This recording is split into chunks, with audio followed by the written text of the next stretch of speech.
Everyone, welcome back to my YouTube channel SSC school, जहां आपको study को बहुत ज़्यादा आसान बनाया जाता है। आपको क्विक रिवीजन कराया जाता है। जब भी आपके कोई एग्ज़ाम्स आते हैं तो आपको थोड़े टाइम में बहुत सारी अच्छी इंपॉर्टेंट चीज़ें आपको बताई जाती हैं। तो चलिए अपने सेशन को स्टार्ट करते हैं। आज हम पढ़ेंगे अपना पॉलिटी का सेशन, जिसमें मैं आपको पढ़ाने जा रही हूँ भारतीय संविधान में विदेशी संविधानों से ली गई विशेषताएँ। इसकी इंपॉर्टेंस बताने को मुझे ज़रूरत नहीं है, बिकॉज आपको पता है कि हर एक एग्ज़ाम्स में इसके 1-2 क्वेश्चन ज़रूर पूछे जाते हैं और 1-2 नंबर किसको नहीं चाहिए होते। आपको पता है 1-2 नंबर्स की इंपॉर्टेंस क्या होती है, ठीक है। मेरिट से इंसान गिर जाता है। तो जो कॉम्पिटिटिव एग्जाम्स के बच्चे होंगे उनको पता ही होगा कि क्या एक नंबर हो या आधा नंबर हो या फिर 0.5 मार्क्स हो, बहुत ज़्यादा इंपॉर्टेंस रखता है। तो चलिए इसी बेसिस पे हमारा एक पोर्शन पूरा सेशन होगा आपका, और बहुत इंपॉर्टेंट सेशन होने वाला है। तो ध्यान से मैं जितनी चीज़ें आपको बताती जाऊँ, आप बस ध्यान से इसको सुनते जाइएगा। और आपको मैं इससे ये ध्यान रखिएगा, सिर्फ इसको ये नहीं बताऊँगी कि विशेषताएँ हैं, जिससे रिलेटेड जितने भी फैक्ट हो सकते हैं, मतलब पॉलिटी से रिलेटेड जितने भी हो सकते हैं कि कौन सा अनुच्छेद से रिलेटेड है या फिर ऐसे किस टाइप से क्वेश्चन पूछे जाते हैं एग्जाम्स में, आपको सारा का सारा डिक्टेट करूंगी। तो आप ध्यान से वीडियो को जरूर वॉच कर लीजिएगा, ठीक है। चलिए स्टार्ट करते हैं अपना सेशन। जैसा कि मैंने आपके सामने लिख रखा है कि विदेशी संविधान और ली गई विशेषताएं। आपको पता है भारतीय संविधान को एक टैग दिया जाता है, मतलब एक बात कही जाती है संविधान के बारे में भारतीय की, इसको उधारी का संविधान बोला जाता है या उधारी की बोरी बोला जाता है। ऐसा क्यों कहा गया है, कभी आपने सोचा है? पता है आपको, जब हमारे मूल संविधान बना था तो भीमराव अम्बेडकर जी ने जब इसको बनाया था तो इसको लगभग 66 संविधानों से लेकर इसकी विशेषताएं ली गई थी। और आपको तो पता है, तो लोगों ने, जो आलोचक थे, उन्होंने बोला कि ये तो उधारी का संविधान है, इसको उधारी जो विशेषताएं आपको खुद से करनी चाहिए थी, आपने दूसरे संविधानों से इसको लिया है। तो आपको ये चीज़ थोड़ा सा सुनकर आश्चर्य होगा कि जो भीमराव अम्बेडकर जी ने थे, उन्होंने आलोचकों को ये जवाब दिया कि आप बताइए, अगर कभी भी किसी को पानी की प्यास लगे, मान लीजिए किसी को पानी की प्यास लगी है, तो वो कोल्ड ड्रिंक के पास तो नहीं जाएगा। मान लीजिए कोई अमेरिकी है, वो पानी पी रहा है कोल्ड ड्रिंक की जगह प्यास लगने पे, तो हम भी पानी अगर पिएंगे तो हम लोग उसके क्या कहेंगे कि हम लोग नकल की है उसकी? ऐसा तो नहीं है ना। तो पानी की प्यास में पानी ही पिया जाता है। उसी तरीके जिस समय जब हमारे भारत आज़ाद हुआ था या आज़ादी के कगार पे था, तो उसको उस वक्त पे भीमराव अम्बेडकर जी को जो भी ज़रूरतें समझ में आई, उन्होंने जो भी उनको अच्छी सी चीज़ें जिसके संविधान में लिखी गई थी, उन्होंने वहाँ से पिकआउट किया और हमारे संविधान में, भारतीय संविधान में उस चीज़ को हूबहू नहीं रखा है, थोड़ी सी चेंजमेंट करके अपनी कंडीशंस के हिसाब से, कि उस समय पे भारतीय संविधान में जो भी कंडीशंस थी उसके अकॉर्डिंग चीज़ों को वहाँ पे रखा गया है। तो आलोचक बहुत सी चीज़ें कहते रहते हैं, उससे हम लोग को ध्यान नहीं रखना है, लेकिन फिर भी पूछ लिया जाता है कि भारतीय संविधान को उधार का संविधान बोला जाता है या उधार की बोरी बोला जाता है। इस चीज़ को आप लोग ध्यान रखिएगा। चलिए, तो जैसा कि मैंने आपके लिए देखी है विदेशी संविधान ली गई विशेषताएं, आप एक एक करके देखते रहिएगा। और आपको ये पता है मैंने 66 संविधानों की बात की है, बट मैं आपको इस सेशन में टोटल 10 देशों की बात बताऊंगी, ठीक है। 10 देशों की बात बताऊंगी जो कि एग्जाम्स पर्सपेक्टिव से बहुत ज़्यादा इंपॉर्टेंट, बस यही आपसे पूछा जाता है, इसके अलावा आपसे और ज़्यादा कुछ भी नहीं पूछा जाता है। तो क्योंकि हम लोगों के पास टाइम बहुत कम है, 24 अक्टूबर को P6 का एग्ज़ाम्स है, और आपको ये बात पता है MTS का एग्ज़ाम्स हो ही रहा है। तो कल जिन बच्चों का एग्ज़ाम्स है मैं उनके लिए कहूँगी कि आप बहुत अच्छे एग्ज़ाम दीजिए। All the best for this, ठीक है। तो ध्यान रखिए। चलिए अब हम लोग पढ़ाई करते हैं, अपना सेशन स्टार्ट करते हैं। देखिए, जैसे मैंने पहले लिख रखा है अमेरिकी संविधान। क्या है अमेरिकी संविधान से बहुत सारी चीज़ें हम लोग ने ली हैं, ठीक है। क्या क्या चीज़ें बहुत इंपॉर्टेंट ली हैं, ध्यान रखिएगा। पहला मैंने लिख रखा है मूल संविधान भारतीय संविधान में भाग 4 में वर्णित है। कहाँ है? भाग 4 में वर्णित है, ध्यान रखिए। सॉरी भाग 3 में, ठीक है, भाग 3 में। और ये कितने हैं टोटल? ये टोटल 6 हैं। पहले जब मूल संविधान हमारा बना था तो टोटल 7 थे, अब इनकी संख्या कर दी गई है 6, क्योंकि जो संपत्ति का अधिकार है उसको क्या कर दिया गया है, अब कानूनी अधिकार बना दिया गया है, उसको यहाँ से हटा दिया गया है। तो इस चीज़ को ध्यान रखिएगा। कौन सा संविधान के तहत हटाया गया है? संशोधन के तहत 44 संविधान संशोधन करके 1978 में। इस चीज़ को डेट याद रखिएगा, संशोधन नंबर याद रखिएगा, 44 संविधान संशोधन है, ठीक है, ध्यान रखिएगा। चलिए, इसके बाद अगर मैं इनके संख्या की बात करूं तो टोटल कितने हैं? 6 हैं, ओके। और कहां से कहां तक है अनुच्छेद की बात करूं तो ये हैं टोटल 13 से लेकर के 35, ठीक है, 13 से लेकर 35, ओके। जितने क्वेश्चन बन सकते हैं मैं आपको बता दे रही हूँ। चलिए, नेक्स्ट है न्यायपालिका की स्वतंत्रता और निष्पक्षता। न्यायपालिका की स्वतंत्रता और निष्पक्षता का मतलब ये है कि न्यायपालिका अगर न्याय कोई देती है तो उसमें स्वतंत्र होती है, वो अपने न्याय को सुना सकती है, उसमें कोई हस्तक्षेप नहीं करेगा। इसके बाद न्यायिक पुनरावलोकन, कि मान लीजिए कोई कानून बन गया है तो उसको दोबारा से रीचेक किया जा सकता है, ये भी अमेरिकी संविधान से लिया गया है। नेक्स्ट है विधियों का समान संरक्षण। आपको ये बात पता है, ये अनुच्छेद 14 से रिलेटेड है, ध्यान रखिएगा किससे रिलेटेड है, अनुच्छेद 14 से रिलेटेड है, आर्टिकल नंबर 14 से। तो विधियों का समान संरक्षण का मतलब है कि कोई भी कानून बनाया जाता है उसकी नज़र में सब लोग बराबर होते, सबको समान संरक्षण प्रदान किया गया है। चलिए नेक्स्ट है राष्ट्रपति के ऊपर महाभियोग। राष्ट्रपति के ऊपर महाभियोग वेरी इंपॉर्टेंट है, क्वेश्चन डायरेक्ट पूछा जाता है कि इसका अनुच्छेद में, किस अनुच्छेद में इसका वर्णन है, तो ध्यान रखिएगा अनुच्छेद क्या है, 61 है। ओके चलिए नेक्स्ट है राष्ट्रपति का सर्वोच्च सेनापति पद, ये भी लिया गया है। आपको ये बात पता है कि तीनों सेनाओं का जो सर्वोच्च सेनापति होता है वो राष्ट्रपति को ही कहा गया है। उपराष्ट्रपति पद भी कहाँ से लिया गया है, अमेरिकी संविधान से लिया गया है। ये कौन से अनुच्छेद में वर्णित है, ये 63 में वर्णित है। क्लियर है। चलिए संविधान की प्रस्तावना, वेरी इंपॉर्टेंट, बहुत बार क्वेश्चन पूछा गया है कि संविधान की प्रस्तावना किस सब संविधान से लिया गया है, तो संविधान की प्रस्तावना लिया गया है अमेरिकी संविधान से। नेक्स्ट है एससी और मतलब सुप्रीम कोर्ट और हाई कोर्ट के जो न्यायाधीशों का पद से हटाया जाना है वो भी कहाँ से लिया गया है, अमेरिकी संविधान से। चलिए इतनी सारी बातें हो गई, और आपको छोटी सी ट्रिक बता दूं कि अगर न्यायपालिका से रिलेटेड कोई भी क्वेश्चन आता है कि ये किससे लिया गया है, तो आप बेहिचक होकर के अमेरिकी संविधान को लगा सकते हैं, क्योंकि मोस्टली चीज़ें कहाँ पे ली गई हैं, न्यायाधीशों से रिलेटेड या फिर न्यायपालिका से रिलेटेड अमेरिकी संविधान से लिया गया है। क्योंकि पूरे वर्ल्ड की अगर मैं बात करूँ तो पूरे वर्ल्ड में न्यायपालिका सबसे ज़्यादा स्वतंत्र और सर्वोच्च पद पर कहाँ है, अमेरिकी संविधान में ही है। आई होप सो आपको क्लियर हो गया होगा। चलिए नेक्स्ट टॉपिक, मतलब नेक्स्ट अब संविधान पे चलते हैं। ठीक है, नेक्स्ट है हमारा जो ब्रिटिश संविधान। ब्रिटिश संविधान से भी बहुत सारी चीज़ें इंपॉर्टेंट ली गई हैं जो हमारे संविधान पे बहुत अच्छा इफेक्ट डालती हैं या फिर बहुत इंपॉर्टेंट कह सकते हैं। तो देखिए दूसरे सबसे पहला है इसमें संसदीय शासन प्रणाली। क्या होती है संसदीय शासन प्रणाली? इसमें होता क्या है कि जो आप देखते हैं कि जो राष्ट्र प्रमुख हैं, ठीक है, वो नाम मात्र के होते हैं। वैसे सारी जितनी भी इंपॉर्टेंट चीज़ें होती हैं वो प्रधानमंत्री करते हैं। ठीक है, तो इसमें राष्ट्र प्रमुख क्या है, सिर्फ नाम के मात्र के हैं, बाकी पूरी संविधान कौन चला रहा है, पूरी शासन कौन चला रहा है, प्रधानमंत्री चला रहे हैं। और फिर इसके बाद पूरा सिस्टम क्या किसमें होता है, और ध्यान रखिएगा इस बात का कि बहुत इंपॉर्टेंट चीज़ें, सारे के जितने भी सरकार के अंग होते हैं वो एक दूसरे से कनेक्टेड होते हैं, कोई अपने आप को अलग नहीं कर सकता है। इसमें सबसे इंपॉर्टेंट बात यही है। तो ये सबसे इसमें लिया गया है। नेक्स्ट है एकल नागरिकता। इसमें क्या मतलब होता है कि अमेरिकी संविधान में आपको पता है दोहरी नागरिकता है। दोहरी नागरिकता का मतलब है कि अगर कोई मान लीजिए जैसे हम उत्तर प्रदेश में रहते हैं तो हमको उत्तर प्रदेश की अलग से नागरिकता चाहिए और भारत की अलग से नागरिकता चाहिए, ऐसे अमेरिकी संविधान में है, दोहरी नागरिकता है। लेकिन यहाँ पे भारत में क्या है कि एकल नागरिकता। अगर हम लोग कहीं भी रहें, बस ये हमको है कि भारतीय नागरिक होना चाहिए, हमें सिर्फ भारत का नागरिक से ही मतलब है, बाकी हमको उत्तर प्रदेश में रहें या जम्मू कश्मीर में रहें कोई मतलब नहीं है। ठीक है, एकल नागरिकता का मतलब यहाँ पे ये है। नेक्स्ट है विधि निर्माण की प्रक्रिया, बहुत इंपॉर्टेंट है। देखिए आपने जब अमेरिकी संविधान पढ़ा तो उसमें क्या पढ़ा आपने कि विधायी प्रणाली। ठीक है, इसमें क्या है, विधि निर्माण की प्रक्रिया का मतलब है विधि का शासन, कि यहाँ पे जो भी कानून बना दिया जाता है वो कानूनी ढंग से उसको पालन भी करना है। ध्यान रखिएगा कि उसमें सबसे ऊपर कौन होगा, कानून होगा। ध्यान रखिएगा विधि का शासन यहीं से लिया गया है, इंपॉर्टेंट है।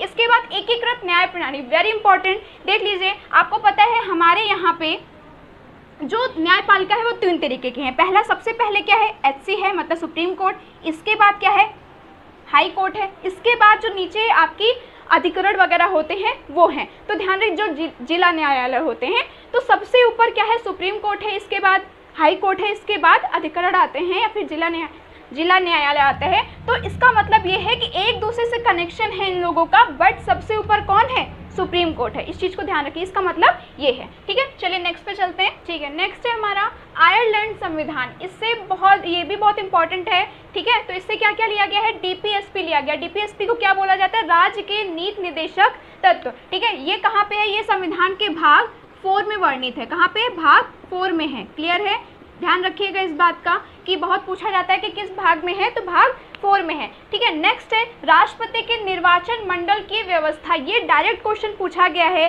कि राष्ट्रपति की जो निर्वाचन मंडल है उसमें कौन कौन शामिल होता है। तो ध्यान रखिएगा, संसद के दोनों सदनों के निर्वाचित सदस्य, क्या बोला मैंने, निर्वाचित बोला है, मनोनीत नहीं बोला है, निर्वाचित सदस्य बोला है। तो राज्यसभा या फिर लोकसभा के जो निर्वाचित सदस्य होते हैं उनको यहाँ पे शामिल किया गया है, दोनों सदनों के। ठीक है, और राज्य के विधानसभाओं के निर्वाचित सदस्य हैं, कौन है, राज्य के विधानसभाओं के, विधान परिषद नहीं बोला है, वर्डों पे ध्यान रखिएगा, विधानसभा बोला है। तो विधानसभा आपको पता है दिल्ली और पुदुचेरी में भी है, तो केंद्र शासित प्रदेश भी इसमें शामिल हैं। तो कौन कौन से हैं, दिल्ली और पुदुचेरी हैं, इस चीज़ की ध्यान रखिएगा। चलिए नेक्स्ट है राज्यसभा के लिए सदस्यों का नामांकन। अब यहाँ देखिए, निर्वाचन और नामांकन दोनों में बातों में अंतर होता है। नामांकन का मतलब होता है राष्ट्रपति इसको मनोनीत करते, कौन करता है, इनके नामों को कौन देता है, राष्ट्रपति इसको मनोनीत करते हैं। टोटल कितने सदस्य होते हैं, ये टोटल 12 सदस्य होते हैं। कितने होते हैं, 12 होते हैं। और किस आधार पे होते हैं, ये 4 हैं, कौन, साहित्य, कला, विज्ञान और समाज सेवा। आपको पता है कला के ही उसमें विशिष्ट योगदान में सचिन तेंदुलकर को भी इसी में शामिल किया गया था। तो उनको पूछा भी जाता है कि कौन से इसके मतलब कौन से सदन के वो सदस्य हैं, तो राज्यसभा के ही हैं। किस आधार पे हैं, कला के ही आधार पे हैं। ठीक है, ध्यान रखिएगा, कौन कौन से पूछ लिया जाता है, साहित्य, कला, विज्ञान और समाज सेवा। नेक्स्ट है, फिर आता है दक्षिण अफ्रीका, वेरी इंपॉर्टेंट, बिकॉज इसमें सबसे इम्पॉर्टेंट यही है कि संविधान संशोधन की प्रक्रिया किससे लिया गया है। तो संविधान संशोधन की जो प्रक्रिया है वो दक्षिण अफ्रीका से ही लिया गया है। और इसके अगर मैं बात अनुच्छेद की बात करूं तो अनुच्छेद 368 में इसका जिक्र है। किसमें है, 368 में इसका जिक्र है। और इस पे कानून कौन बनाता है, इस पे कानून संसद ही बनाती है, ये भी क्वेश्चन पूछा गया है। चलिए नेक्स्ट है राज्यसभा के सदस्यों का निर्वाचन। देखिए यहाँ पे मैंने बोला था नामांकन और यहाँ मैंने बोला है निर्वाचन, इसलिए वर्णों पे जो मैं बोलूँ, शब्दों पे हमारे ध्यान रखिएगा कि मैं क्या बोल रही हूँ, निर्वाचन और नामांकन। निर्वाचन का मतलब होता है कि उनको क्या क्या इलेक्शन होता है उनका, और इलेक्शन हम लोग नहीं करते हैं, मतलब इनका अप्रत्यक्ष तरीके से होता है, जैसे राष्ट्रपति का निर्वाचन होता है वैसे इनका भी होता है, ध्यान रखिएगा। और अगर मैं बात करूँ राज्यसभा में टोटल कितने मेंबर होते हैं, तो राज्यसभा में टोटल 250 मेंबर होते हैं। ठीक है, कितने होते हैं, 250। और अगर लोकसभा की बात करूं तो लोकसभा में कितने होते हैं, पूछा गया है इसलिए क्वेश्चन बता रही हूं। ठीक है, लोकसभा में होते हैं 543। ओके, 543। अगर मैं 2 की बात करूं तो 2 किसका है, इनको नामांकित किया, मतलब इनको क्या किया, मनोनीत किया जाता है, जिसमें अब इसको 1 कर दिया गया है, 2 नहीं है। ठीक है, 1 कर दिया गया है, इसकी प्रक्रिया चल रही है, ध्यान रखिएगा इस बात को, ये भी क्वेश्चन पूछा गया है। चलिए नेक्स्ट चलते हैं अपने, ठीक है, नेक्स्ट पे चलते हैं अपने। नेक्स्ट है हमारा कनाडा का संविधान। कनाडा के संविधान से क्या क्या चीज़ें ली गई हैं, ध्यान से समझिएगा। संघीय ढांचा, संघीय ढांचा का क्या मतलब होता है, देखिए संघीय ढांचा का यहाँ मतलब ये है कि केंद्र और राज्यों के बीच में संबंध कैसे, मतलब इनके बीच में क्या कनेक्शन किस तरीके से रहता है, ये संघीय ढांचा कहलाता है। और आपको ये बात पता है कि जो नेक्स्ट जो मैं आपको बताने जा रही हूँ कि भारतीय संघ को यूनियन का नाम देना, देखिए जो हमारा राज्य है उसके अलग प्रक्रिया चलती है, केंद्र की अलग प्रक्रिया चलती है। बट अगर जैसे मान लीजिए आपातकाल स्थिति आ जाती है तो सारी शक्तियाँ किसमें समाहित हो जाती, केंद्र के पास हो जाती हैं। इस संदर्भ में इसको यूनियन नाम दिया गया है। तो अगर एक बात को के एक पक्ष से समझा जाए तो हमारा जो भारतीय संविधान है वो फेडरेशन है, ठीक है, फेडरेशन के संदर्भ में है। बट जब इसके आपातकाल स्थिति आने पर ये यूनियन बन जाता है, मतलब इसके एक केंद्रित हो जाती हैं, केंद्र के पास सारी शक्तियाँ हो जाती हैं, इसलिए इसको यूनियन शब्द कहा जाता है हमारे भारतीय संविधान को। ये थोड़ा सा ध्यान रखिएगा, हमारे संविधान को क्वासी फेडरल कहा जाता है, ठीक है, इस चीज़ को ध्यान रखिएगा। तो यूनियन आपसे पूछा जा सकता है कि भारतीय संघ को यूनियन का नाम किस संविधान से लिया गया है, तो किससे लिया गया है, कनाडा के संविधान से ही लिया गया है। ओके, और आपको पता है अमेरिकी संविधान में इसको फेडरेशन बोला जाता है, हमारे संविधान में क्या बोला जाता है, यूनियन बोला जाता है। तो मैंने आपको बता ही दिया है कि वहाँ पे राज्यों का अलग सिस्टम चलता है और केंद्र का अलग चलता है, लेकिन हमारे यहाँ ऐसा नहीं है। अगर कोई राज्य हमारे यहाँ आ गए हैं तो उनको जाने का अधिकार नहीं है, ध्यान रखिएगा।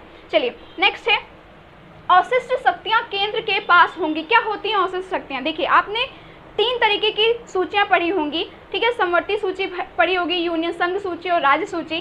तो जो समवर्ती सूची होती है मतलब उसका क्या मतलब होता है, समवर्ती सूची का मतलब होता है कि केंद्र और राज्य दोनों उसमें बना सकते हैं, ठीक है, रूल्स बना सकते हैं। बट अगर मान लीजिए केंद्र किसी चीज़ पे एग्री नहीं कर रहा है या राज्य किसी चीज़ पे एग्री नहीं कर रहा है, तो दोनों इस परिस्थिति में क्या होगा कि उस पर कौन रूल बनाएगा, केंद्र ही रूल बनाएगा। इस चीज़ को ध्यान रखिएगा। तो औसत शक्तियाँ उसे के किसके संदर्भ में लिया गया, उसी संदर्भ में ये बात कही गई है। तो किसके पास इसकी शक्ति होती है, केंद्र के पास ही होती है। इस पर रूल कौन बना सकता है, केंद्र ही बना सकता है। चलिए नेक्स्ट है राज्यपाल का पद, ठीक है। जो हमारे राज्यों में राज्यपाल होते हैं उसका पद कहाँ से लिया गया है, कनाडा के ही संविधान से लिया गया है।